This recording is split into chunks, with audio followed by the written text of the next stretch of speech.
निवृत्तीनंतर विराट अनुष्का थेट वृंदावनमध्ये दाखल पाहताच प्रेमानंद महाराजांनी एकच प्रश्न केला। चला तर मित्रांनो सर्व माहिती आपण आज बघूया। आज विराट कोहली आणि अनुष्का शर्मा पुन्हा एकदा वृंदावनमध्ये प्रेमानंद महाराजांच्या दरबारात दाखल झाली। मंगळवारी सकाळी हे दोघे महाराजांचे आशीर्वाद घेण्यासाठी त्यांच्या आश्रमात श्री राधा केली कुंज येथे पोहोचले। विराट कोहलीला पाहताच प्रेमानंद महाराजांनी फक्त एकच प्रश्न विचारला। विराट आणि अनुष्का आश्रमात 3.5 तासाहून अधिक काळ उपस्थित होते। यावेळी तिसऱ्यांदा प्रेमानंदजींना भेटण्यासाठी आले होते।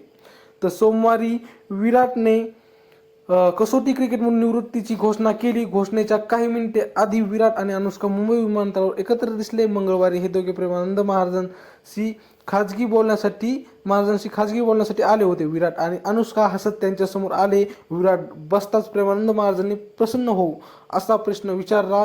यावर विराट हसला आणि म्हणाला ठीक आहे। यावर प्रेमानंद महाराज म्हणाले ठीकच असले पाहिजे। बघा संपत्ती आणि प्रसिद्धी वाढणे ही देवाची कृपा मानली जात नाही।